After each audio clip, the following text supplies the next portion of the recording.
Hola, ¿qué tal amigos, amigas? Un saludo cordial tengan todos ustedes. Arrancamos un nuevo programa de ciclos. Muy contento de estar compartiendo nuevamente con usted, amigo del Alto, de La Paz, amiga.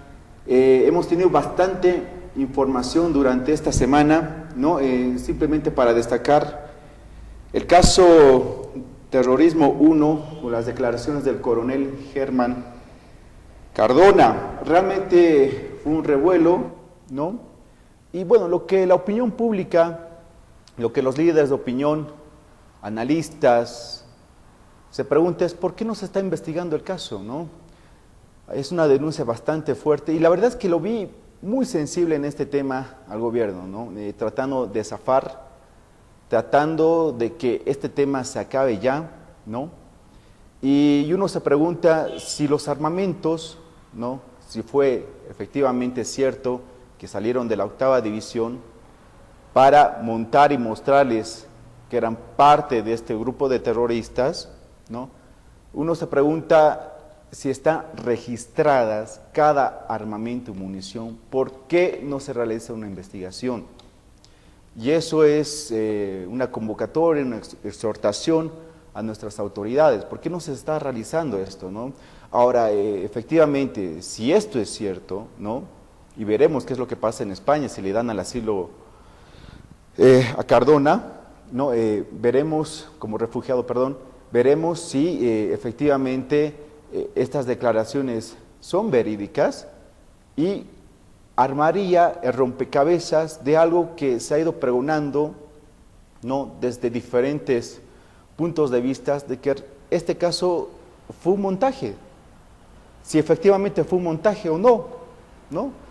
Bueno, hay quienes argumentan que sí ha sido un montaje y que, por ejemplo, los sucesos en el Hotel Las Américas, no hubo pruebas contundentes de que hubiera unas balaceras, ¿no? No hubo bajas de efectivos, no hubo balas, ¿no? Que penetraron porque eran de gran calibre, o sea, eran metralletas que por segundo te tiraba por 5 o 6 segundos 17 o 18 balas, algo así, no tengo el dato, pero realmente no hay pruebas, ¿no? Contundentes.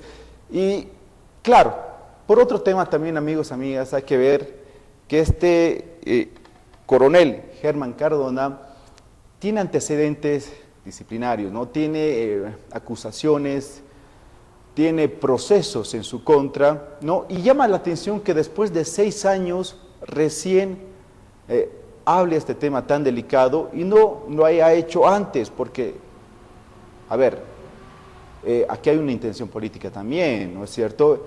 Pero me parece que debía haberlo hecho antes esta denuncia, pero de todas maneras lo deja muy mal al gobierno, lo deja muy sensible al gobierno y realmente deja mucho que desear porque hasta ahora no vi un argumento, hasta ahora no vi algo serio, una posición seria del gobierno de hacer una investigación, lo que correspondía hacer, y no de calificarlo como esquizofrénico o que es un demente, no sé, yo lo vi, por lo que vi el video, las declaraciones de Germán Cardona, lo vi pleno, ¿no? Lo vi pleno.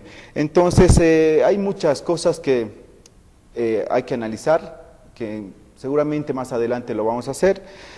Y otro tema que ha sido también de mucho interés en esta semana es el despliegue mediático, logístico, lo que viene a ser la segunda vuelta en los departamentos de Beni y Tarija, ¿no? Y hay algo que a mí particularmente me molestó, que el ministro Juan Ramón Quintana haya dicho que con la dignidad no se come, ¿no? Yo simplemente, amigos, amigas, me parece muy prepotente, me parece, bueno, al final es el juego político que le toca hacer dentro del gobierno, pero yo digo, y en mi opinión, que la dignidad es lo último que se pierde, ¿no? Estas elecciones van a ser muy parejas en ambos departamentos, va a ser muy cerradas, pero no sé, por ahí vaya nuevamente a ganar la oposición. Veremos qué es lo que pasa en los próximos días, ¿no? Otro tema que también ha sido de interés es acerca de la reelección indefinida del presidente Evo Morales, militantes como la CONALCAM, ¿no? El Pacto de Unidad de Organizaciones Sociales afín del partido de gobierno, proponen reabrir la Constitución para la reelección indefinida del presidente Evo Morales, ¿no? En mi opinión particular, amigos, amigas, yo creo que al MAS no le queda de otra.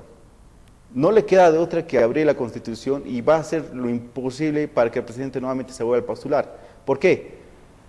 Porque en el MAS falta dirección, porque en el MAS hay una estructura débil, hay una crisis interna, hay diferencias, hay un proceso de disgregación, hay disconformismo, ¿no? Y muchos están saliendo de eso, como la salida de Walter Chávez, ex asesor político de MAS, y me parece que esto también hace ver a las organizaciones que están muy débiles. ¿Por qué? Porque también el discurso indígena se cayó. Entonces no les queda de otra que apostar nuevamente por el líder Evo Morales. En otro tema que vamos a hablar, y nos corresponde en este programa, vamos a hablar de la frontera agrícola. Se ha llevado a cabo una cumbre agropecuaria, ¿no? Y vamos a hablar de este tema más adelante, amigos, no cambien de señal, y enseguida estamos después de esta pausa. Romercito, muchas felicidades, tengo entendido que esta semana defendiste la tesis, que sacaste muy buen promedio, 95, la verdad, sí, muy contento, Romer, de tenerte. Vamos a tocar un tema, me parece importante, ¿no? Irnos a temas más que políticos que sean productivos, con relación a esta cumbre que se ha llevado adelante, Romer, donde el ministro Romero habló y de que iba a haber una ampliación de la frontera agrícola en 1 millón de hectáreas, ¿no? Me parece un dato muy importante, relevante, pero quería ver cuál es tu perspectiva que tienes de esta cumbre, Romer, cuáles son las conclusiones que se podría destacar y cómo ves este tema. El tema de la tierra es un tema trascendental, es un tema importante desde que inicia la historia republicana de Bolivia. Gran parte del tema de la tierra tuvo que ver en un primer momento con la tenencia de la tierra, quiénes eran propietarios de la tierra. Y hay un debate muy interesante en torno a lo que sucedió posterior a la reforma agraria, en sentido de que esa reforma estructural había ocasionado en el área andina una improductividad, la dotación de tierras a los bolivianos que habían sido durante muchos años sujetos del pongueaje, no fue aparejada de un proceso de modernización de la producción agrícola en el área andina. Y sucedió todo lo contrario en el área rural de los llanos y de los valles, pero específicamente y con mayor preponderancia en los llanos. ¿Qué es lo que sucedió ahí? No se anuló la propiedad agraria extensa, más bien se la fomentó, e inclusive hubo un importante flujo de capitales de parte del Estado para fomentar la agroindustria, y de esa época es que se tienen los ingenios azucareros, los ingenios que se han producido en esta parte del país, y eso ha determinado lo siguiente. Hubo un momento en que con la asunción a la presidencia de Evo Morales se consideraba que se iba a ir a un proceso en el cual se iba a intensificar la producción en el área andina, y eso no ha sucedido.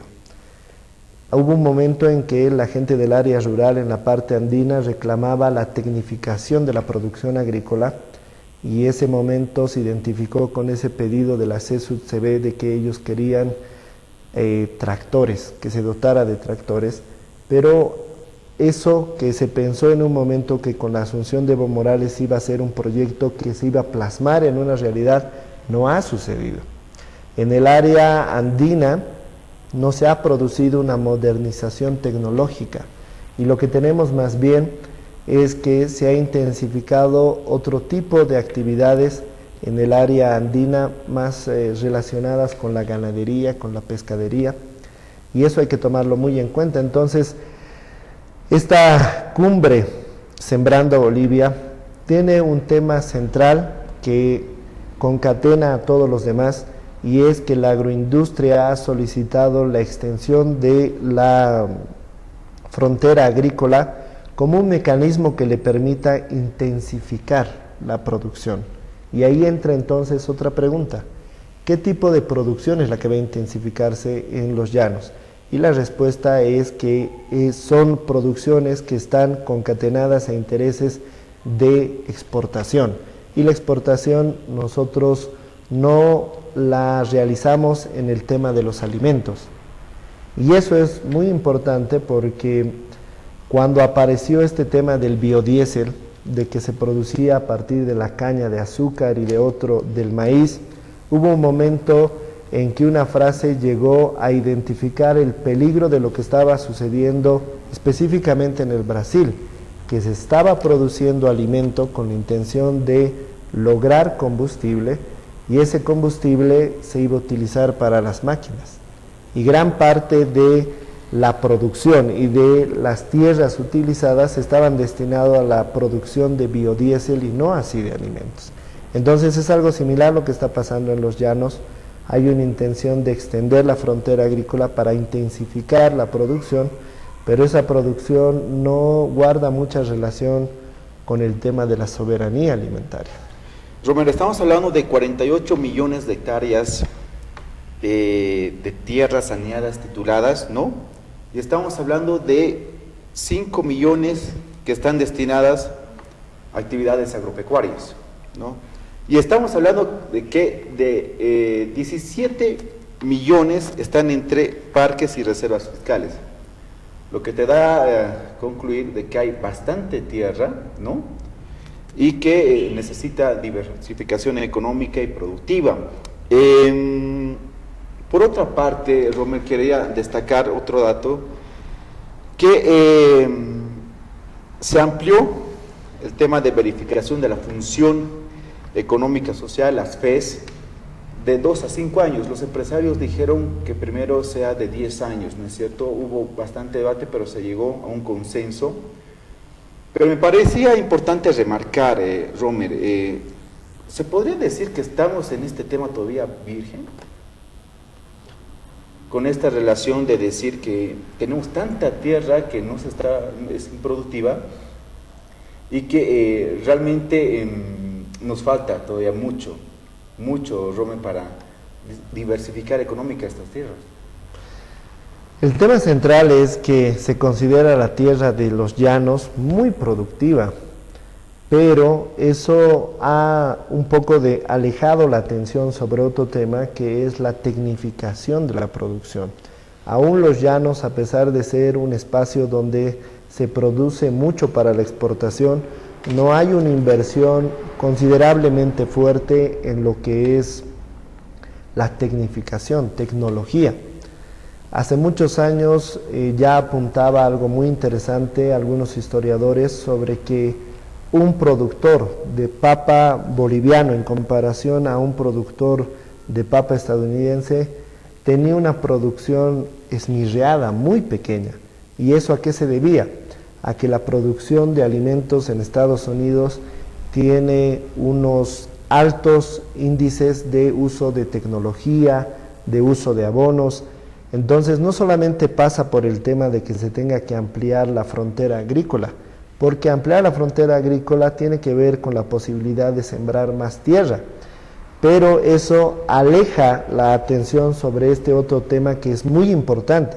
Ya hay tierra que se está produciendo y mucha de esa producción no ha utilizado el tema de la tecnificación o de otros mecanismos que permitan la rotación de suelos y que permitan hacer una intensificación de la producción en el largo plazo. Ahora, Romer, hay una cosa muy importante.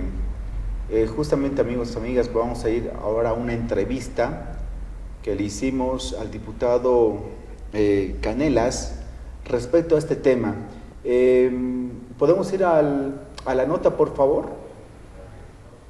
La cumbre, digamos, por lo que tiene lugar es porque nosotros todavía tenemos pendiente, digamos, como país, aumentar básicamente nuestra productividad agrícola en la dirección de cumplir, como decías tú, las metas de la Agenda 2025. Y comentaba el vicepresidente, me parece, o el presidente del Senado, en el marco de las conclusiones de la cumbre, cómo nuestra productividad, lo que producíamos por hectárea, seguía siendo de lo más bajo del continente, teniendo, digamos, unas condiciones de partida muy favorables por el número de hectáreas, de millones de hectáreas de tierra que estaban saneadas y demás, ¿no? Pero teníamos como muchas metas que cumplir en productividad, para a partir de ahí generar ingresos, un crecimiento económico sostenido que te permita cumplir las metas de la agenda.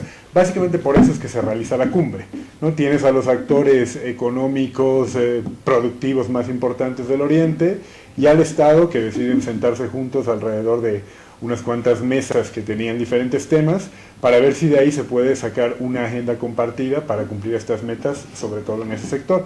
Y se ha hablado de varias cosas, ¿no? Y desde luego no habían puntos coincidentes en varios, porque tenías al gobierno, a los sectores, digamos, más potentados del Oriente, y a medio y microempresarios y a las organizaciones del Pacto de Unidad.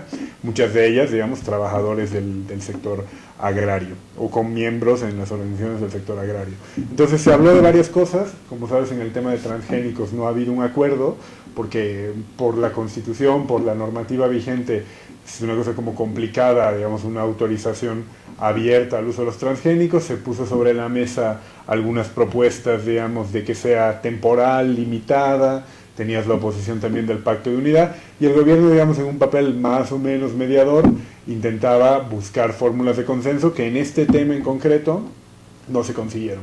Más allá de eso, sí ha habido como un acuerdo en ampliar la FES, la verificación de la FES de 2 años a 5 años. La propuesta del empresariado al principio era de 10 años, entonces se ha llegado a un punto intermedio, y el vicepresidente ha sido muy enfático al decir que es una medida excepcional, ¿no? Porque el argumento del empresariado es que es necesario ampliar esto porque, entre otras cosas, por 2 años no les dan los créditos necesarios para desarrollar esas hectáreas, y por eso pedían esa ampliación de la verificación de la FES. Todo con la condición de llegar a, por lo menos, digamos, unas tasas medianamente ambiciosas de productividad.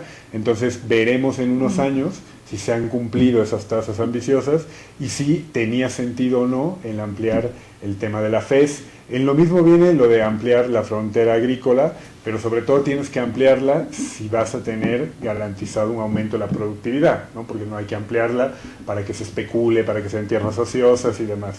Entonces yo creo que el balance de la cumbre es razonablemente positivo, porque hay retos que se han definido de manera compartida, y yo creo que el trabajo coordinado entre lo privado y lo público puede llevar, digamos, a un mejor puerto. Ahora, también han habido posiciones muy maximalistas del lado del empresariado, como decir que Paraguay debería ser el modelo del país. Yo creo que eso fue respondido de manera muy clara por el presidente, porque uno no puede estar solo subordinado a aspirar a tener tasas de crecimiento económico muy elevadas, como efectivamente las tiene el Paraguay, pero el Paraguay tiene un gran problema de extranjerización de la tierra, tiene un reparto y una estructura tremendamente desigual en la propiedad de la tierra. Entonces yo creo que en el momento en el que estás hay que encontrar, sí, fórmulas de colaboración, pero no ser, digamos, como nostálgicos de una idea donde solamente el crecimiento económico es lo único importante, ¿no?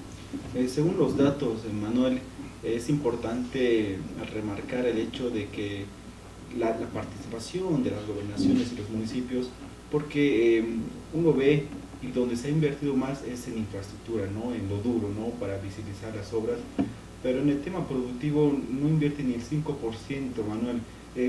¿Cómo se puede promover para que las gobernaciones y municipios también tomen protagonismo en este tema y hagan inversiones importantes para este sector?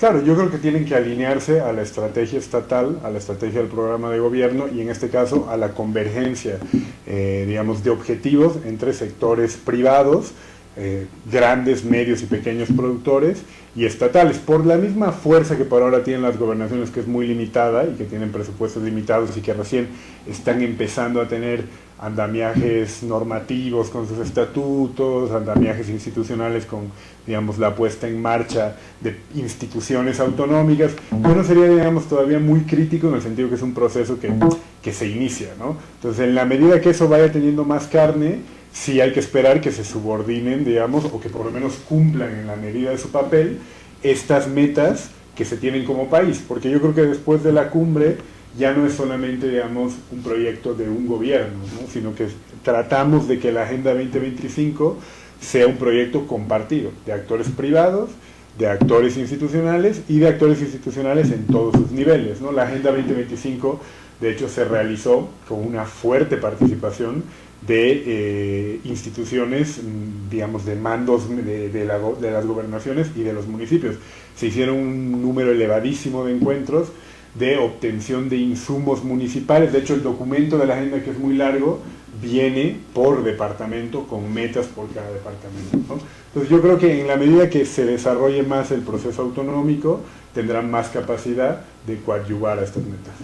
Y también la participación de los pequeños y medianos empresarios, ¿no es cierto? Porque también de ellos depende la inversión que hagan y el tema de expandir esta frontera agrícola, ¿no? ¿Cómo se va a trabajar, por ejemplo, con los empresarios? ¿Habrá alguna política o con alguna norma? ¿Qué incentivos se podría dar a esto? Hay muchos, ¿no? Porque ahora, digamos, por ejemplo, se han relajado y todavía habían demandas de que se relajen más cuando tú tienes, digamos, como tecnología fuera, porque has desarrollado un emprendimiento unos años fuera y luego vuelves al país, que tengan exenciones fiscales. También está la demanda de que tengas mayor facilidad de créditos productivos, como siguiendo más o menos este esquema de los créditos recién aprobados de vivienda social. Entonces yo creo que el primer paso ha sido que es una reunión a gran nivel entre actores privados, grandes, medianos y pequeños, con el Estado, para fijar ciertas líneas generales y a partir de ahí aspirar a tener una coordinación y una comunicación muy fluida para seguir, ¿sabes?, paso a paso. Entonces yo por eso digo que el balance es razonablemente positivo, porque toda cumbre, toda negociación puede terminar sin acuerdo, y en este caso ha terminado con acuerdo, y más o menos todas las partes medianamente satisfechas, porque tú sabes que no tienen los mismos intereses un pequeño productor que un gran productor, y no tienen la misma idea de lo que debe hacer el Estado, un pequeño productor que un gran productor. Por eso yo te digo que yo creo que se ha trazado por lo menos una hoja de ruta bastante solvente, y a partir de ahí se irán desarrollando pues seguramente otros encuentros, otro tipo de plataformas desde las cuales ir evaluando lo que se va consiguiendo. Que postulaban y que intentaban cambiar los grandes empresarios de Santa Cruz eran los cupos de exportación, porque por ahora la política del gobierno es que cuando se asegura el mercado interno se liberan los espacios se liberan, digamos, las políticas de exportación previa garantía de tener cubierto el mercado interno. Eso no ha dejado de ser una prioridad, porque tú todavía tienes un país que, a pesar de todos los grandes logros de estos años, sigue teniendo déficit de producción de alimentos, algunos problemas, digamos, de desnutrición, de pobreza. Entonces, por supuesto que, como te decía, nuestro modelo no puede ser Paraguay, no puede ser solamente indicadores macroeconómicos y, digamos, ese tipo de estándares, sin tomar en cuenta elementos, digamos, temas tan importantes como la soberanía alimentaria para tu población. ¿Es posible ser tan competitivos como Brasil, Argentina? Yo no sé si Brasil ahora mismo está siendo muy competitivo, o la Argentina, que está en una situación económica complicada. Ahora es cierto que la Argentina siempre ha tenido, digamos, una política de producción y exportación de alimentos muy exitosa. Ahora la diferencia está que en la Argentina los transgénicos sí ocupan un enorme espacio de la producción. Yo lo que creo, digamos, es que el modelo boliviano, como en otras cosas, es un modelo bastante propio, ¿no? Con una fuerte presencia del Estado, que no subordina los intereses de pequeños y medianos productores tanto como les gustaría a los grandes productores. Entonces vamos a ver cómo se va plasmando, digamos, esta hoja de ruta, que yo te digo que es razonablemente buena. El tema de los transgénicos, Manuel, está puesto en debate, como que se lo ha ido calificando como bueno o malo.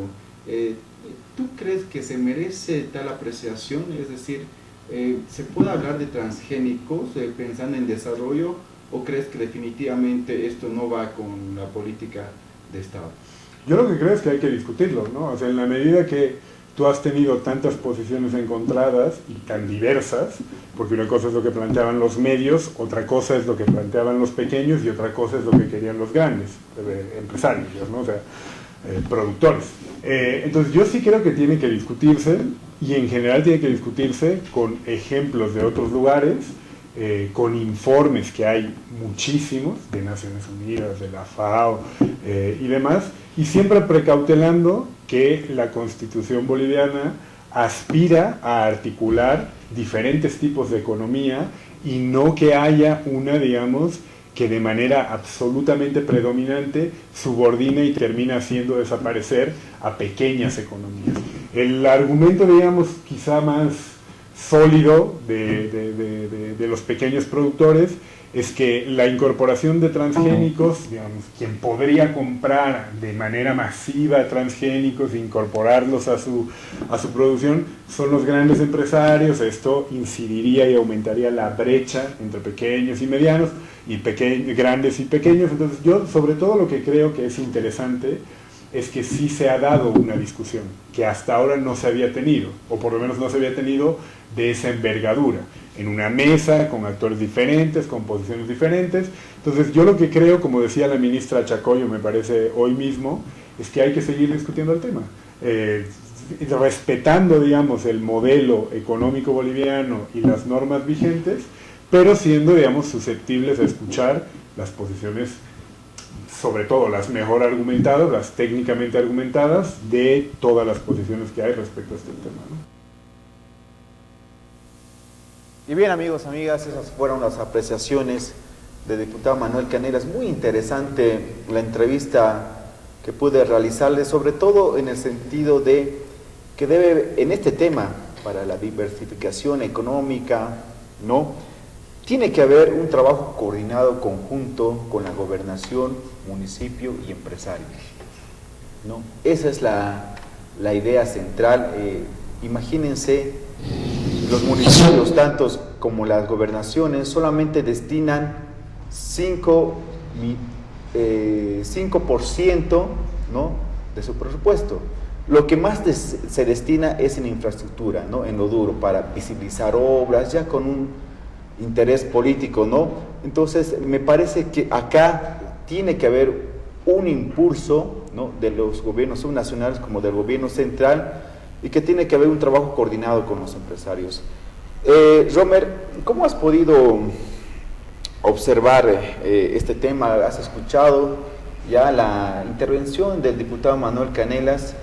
Pero ha dejado algo abierto, ¿no?, el tema de los transgénicos, ¿no? ¿Es debido o no es debido, ¿no? Ya me parece que pasa, a veces se dramatiza la cosa y pasa por un tema moral.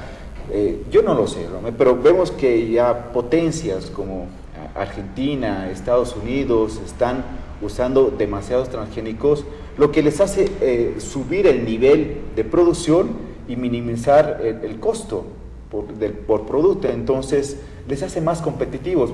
Todavía en Bolivia estamos en este debate, pero ¿cómo podrías apreciar este tema vos?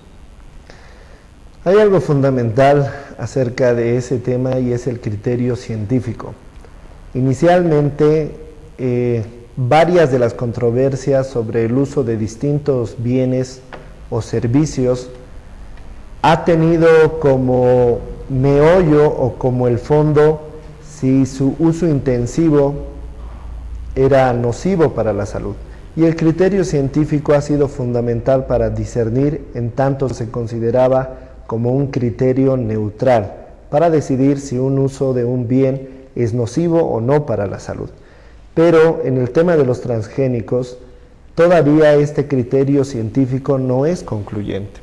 No es concluyente para ninguna de las dos posiciones, quienes señalan que el uso de los transgénicos y el consumo de los transgénicos puede traer alteraciones a la genética humana, como también para quienes consideran que esto no es así, que su uso no va a producir ningún mal. No hay en este sentido un criterio científico concluyente que apoye a una de esas dos posiciones, lo que ha dejado que exista un cierto limbo en algunos aspectos sobre los transgénicos. Pero lo que ha ocurrido, y eso no hay que perderlo de vista, es precisamente que nosotros tenemos una normativa macro que establece el no uso de los transgénicos. Y es muy interesante lo que dice el diputado Manuel Canelas, porque él indica que ese encuentro, y esto es muy importante, ese encuentro fue un encuentro entre el Estado y entre la agroindustria cruceña. Y que uno de los temas de fondo que se iba a tratar era los transgénicos que hacen a una agenda que tiene la agroindustria. Pero la agroindustria es un conglomerado de intereses económicos. Y eso tiene que hacernos identificar que lo que hubo preponderantemente en esta cumbre fue el encuentro de dos posiciones. Una posición que sostiene intereses más de tipo económico y el Estado que está intentando representar un interés mucho más social. Los empresarios que solicitan la extensión de la frontera agrícola para intensificar la producción y el uso de los transgénicos también en ese sentido, y el Estado que apunta a la soberanía alimentaria como una necesidad de la población que no pueda dejarse de lado. Y eso se refleja muy bien en eso que indica el diputado Canelas, en sentido de que el Estado ha establecido cotas de producción que satisfagan la demanda interna y que solamente a partir de eso se puede liberar la producción para su exportación, que está hablando de ese tensionamiento entre esos dos intereses, el interés del Estado de salvaguardar la soberanía alimentaria del país, el autoabastecimiento, y la agroindustria que tiene intereses más de tipo de utilidades económicos. Entonces es ahí donde entra el tema de los transgénicos. No hay nada concluyente respecto a que su uso pueda ser nocivo o no, y eso obliga a que el Estado no quiera tomar un riesgo y la presión de los empresarios en sentido de que quieren aumentar la productividad. Ahora, hay algo que quiero destacar de esta entrevista que realizamos al diputado Manuel Canelas Romer. Él hacía referencia de que quizás a Bolivia se le podría moldear al proyecto productivo exitoso que hubo en Paraguay, ¿no? Respecto a la diversificación económica. Pero él decía que en Paraguay hay una extranjerización en las tierras y hay una repartición desigual, ¿no? Y me parece que en Bolivia se está apuntando no solamente a eso, ¿no? De darle todo a la empresa, sino también a las comunidades indígenas para que hagan proyectos productivos en esas tierras, ¿no? Yo lo que noto, Romer, y cuál es mi preocupación, es lo siguiente. Es posible que estas comunidades indígenas, originarias, campesinas, puedan producir la tierra bajo una visión de lucro, de ganancia, de abastecer el mercado interno, porque generalmente ocurre que se produce la tierra, pero lo producen para su consumo interno, ¿no? Se produce para venderlo, pero no se produce para masificar, ¿no es cierto? Que ese es el objetivo central y de poder comercializar. Entonces, Romer, ese es un tema muy delicado e importante, pero quería saber cuál es el análisis que tú haces de este tema, ¿no? De darles a estas comunidades indígenas, y si realmente se podría hablar de proyecciones futuras donde puedan diversificar y amplificar esta producción, cosa de que se pueda comercializar. Hoy en día la investigación social ha determinado que existe la posibilidad viable de la gestión colectiva de algunos recursos. Esto es muy importante. Hay investigación que se ha realizado en distintas partes del mundo, en Europa específicamente, en España, donde se ha llegado a comprobar que la gestión colectiva, por ejemplo, de las vertientes de agua, es mucho más eficaz, eficiente y de mayor valor social que lo que pueda hacer la gestión de tipo privado de una empresa que transporte el agua. Entonces, eso nos tiene que obligar a matizar de que la idea de que el interés privado puede lograr el interés colectivo no siempre ocurre, y eso debe llevarnos a que nosotros analicemos las circunstancias específicas de las situaciones para saber qué tipo de gestión se tiene que llevar a cabo. Y en ese sentido, lo que hay en Bolivia es también una incertidumbre en torno a si las comunidades originarias desarrollan un tipo de gestión de la tierra un tanto comunal, porque tiene que ver con que ellos sostengan un sistema de valores, o que tiene que ver más con una necesidad. ¿Esto qué quiere decir? Hay todavía comunidades que desarrollan un tipo de gestión de la tierra más comunal que individual, y esto se debe a que existe una necesidad de ello, o es una preferencia que tiene que ver con los valores que se sostienen. Y en este sentido hay dos posiciones. Hay quienes indican que las comunidades han pervivido porque no tienen acceso a la tecnología, a pesar de que ellos tienen dentro de sus aspiraciones tener caminos, vivir la vida que se vive en las ciudades. Entonces, esto es sumamente importante porque lo comunal, la gestión comunal, no sería una preferencia, sino una necesidad en el sentido de subsistencia. Y eso es lo que nosotros tenemos que saber discernir.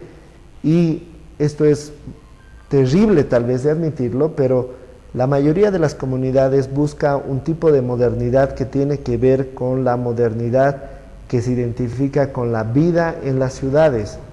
Las personas tienen ese tipo de aspiraciones.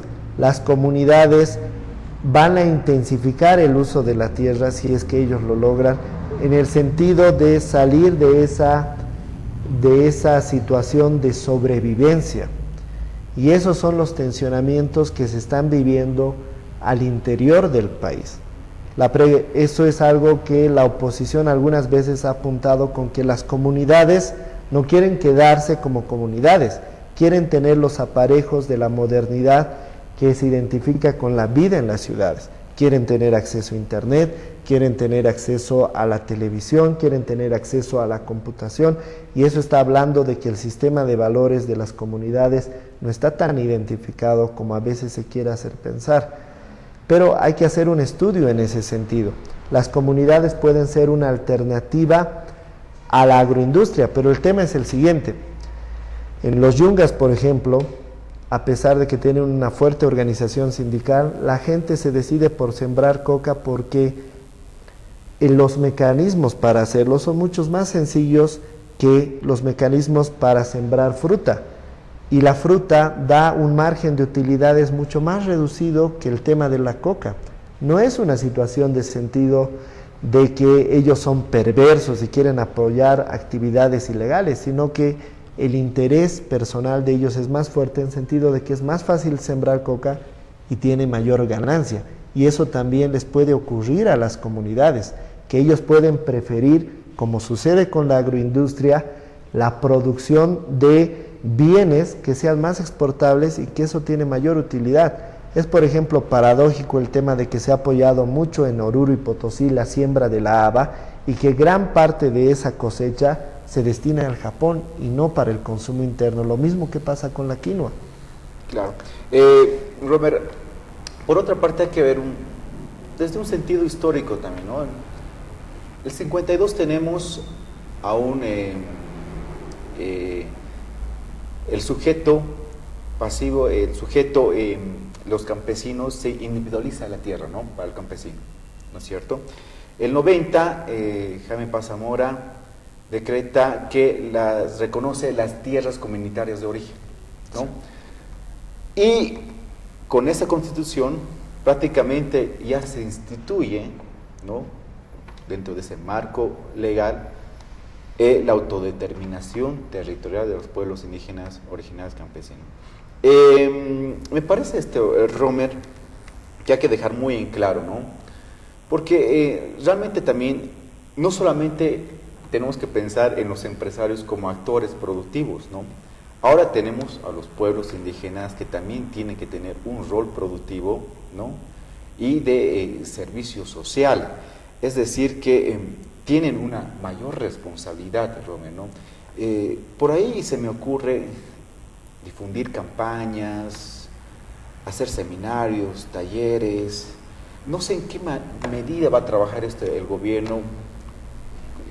A ver, ¿qué consultorías podría realizar para que justamente estos pueblos que tienen ya autodeterminación territorial sean productivos y lleven también a niveles de desarrollo competitivos de la región al país, ¿no? Entonces, Romer, y antes de irnos a la pausa, ¿es posible llevar esto a cabo, llevar una política de Estado donde también se pueda concebir a los pueblos indígenas como un actor estratégico productivo, al igual que el empresario? Esta pregunta la hago a Romer y después de la pausa estamos con más.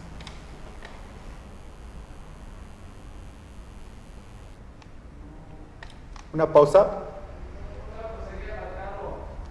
Ya, perfecto. Romer, entonces te iba diciendo, ¿cuáles son las conclusiones que tienes respecto a este tema que hemos hablado? Y si es posible verlo a estos pueblos indígenas, ¿no?, en el mismo nivel que los empresarios, ¿no?, como entes productivos, ¿o no es así? Porque puede haber disparidad. No, es absolutamente posible. Es más, la ley de tierras apunta precisamente a que la agroindustria es un sector de la productividad que ha recibido históricamente mucho apoyo y que tiene los aparejos suficientes para poder desarrollar su actividad productiva, y gran parte de la atención, del apoyo del gobierno se ha concentrado en pequeños y medianos emprendimientos y también en la productividad de las comunidades originarias. Pero aún ahí tenemos que seguir apuntando a lo que anteriormente señalábamos, que es que el sistema de valores que sostienen las comunidades originarias, que se identifica con la conservación de los elementos que hacen a su etnicidad, están también a la par, paralelos a un interés de tipo de vivir una vida que se identifica con la vida en las ciudades. Y eso está generando otra vez ese tensionamiento entre esas dos posiciones. La agroindustria, que tiene intereses más de tipo económico, y el gobierno, que tiene intereses más de tipo social. Entonces, esto es sumamente importante, porque lo que va a suceder en las comunidades, a pesar de las políticas de intensificación de productividad que se desarrollen en las comunidades originarias pueden decidir un tipo de producción que no precisamente esté relacionado con este interés social de lograr la soberanía alimentaria. Y aun cuando se hubiera una coincidencia en sentido de que se producen los bienes que requiere el mercado interno, eso no deja de lado que las comunidades tengan la posibilidad de exportar esos bienes, como ha sucedido en el caso de la haba y de la quinoa. Ha sido paradójico el hecho de que cuando hubo un alza en el precio de la quinoa a nivel internacional, los productores de quinoa prefirieron la exportación y desabastecieron el tema del mercado interno. Y en ahí lo que estamos viendo es precisamente esta tensión entre estas dos posiciones: el interés económico y el interés más de tipo social, que tiene que ver con la soberanía alimentaria. Entonces ahí es donde tiene que tener la capacidad del gobierno de lograr un equilibrio entre fomentar la productividad con interés de tipo económico, pero que no puede dejar de lado el tema del interés social. Eso es lo que apuntaba precisamente el diputado Canelas cuando decía: no puede ser solamente el crecimiento la meta que queramos alcanzar, sino también tiene que haber, paralelo a este crecimiento económico, una satisfacción de un interés social, y esa es la conclusión grande que podemos llegar sobre este tema. El Estado y el gobierno tienen que tener la capacidad de equilibrar este tipo de intereses para lograr lo que se quiere, crecimiento económico, pero que no coloque en riesgo la necesidad social de alimento de la población. En otras conclusiones, amigos, amigas, al menos se ha apuntado 6 conclusiones, ¿no? La primera es concluir el saneamiento de tierras, que se llegó a esa conclusión en la cumbre. El segundo es garantizar la dotación de tierras a las comunidades indígenas, ¿no? Y el tercero es incrementar la superficie de producción, ¿no? Otra conclusión que me pareció interesante es el tema de iniciar procesos de diversificación, transformación del sector agropecuario. Este punto, Rome, de iniciar procesos de diversificación y transformación es un tema muy importante y un gran reto para el país, porque se piensa no solamente a través de trabajar de un eslabón primario, ¿no?, de producción, sino que también llevarlo de ese primario a un eslabón secundario, que es el proceso de transformación del producto, ¿no?, que tiene un valor agregado y que por lo tanto tiene interés, ¿no?, para la comercialización, ¿no? Muy importante esto. Y un quinto punto es el tema de la lucha contra el control del contrabando, ¿no?, porque sabemos que importamos productos y realmente eso nos hace daño, ¿no? Hace daño a nuestra economía y pone en desventaja a nuestros productores del país. Entonces, el otro punto es, bueno, no sé si sale ya como conclusión este punto, pero es el tema de seguir tratando el tema del transgénico, ¿no? Entonces, son estos 6 puntos que se ha llegado a conclusión, pero me parecía importante destacar esto de los transgénicos. Romer, va a seguir dando mucho de qué hablar, ¿no? No es fácil concluir si vamos a ingresar a un proyecto de desarrollo con productos transgénicos para incrementar la producción y reducir los costos, que generalmente eso hacen las economías del primer mundo, sino que también hay un interés de valores, como tú bien lo decías, de que te podrían afectar orgánicamente, pero eran temas muy importantes que tocar. Y bien, amigos, quiero simplemente agradecer al observatorioboliviano.org, www.observatorioboliviano.org. Aquí está justamente Ricardo, me mira y me dice, acordate del observatorio. Les digo, por ejemplo, ustedes ingresan al Deber, a La Razón, tienen información, ¿no es cierto?, pero es escrita. El observatorioboliviano.org les va a dar una información con video y audio. Esa es la gran ventaja, que podrán ver la información en vivo, ¿no? Yo por lo menos que conozco, no he visto un medio que te dé la información en YouTube, ¿no? Entonces ingresen a la página www.observatorioboliviano.org. Bueno, llegamos así a la conclusión del programa. Podemos, no sé si está por ahí nuestro productor realizador. ¿Sí? Perfecto. Llegamos. Muchas gracias por su atención, amigos y amigas. Hasta el próximo programa. Gracias.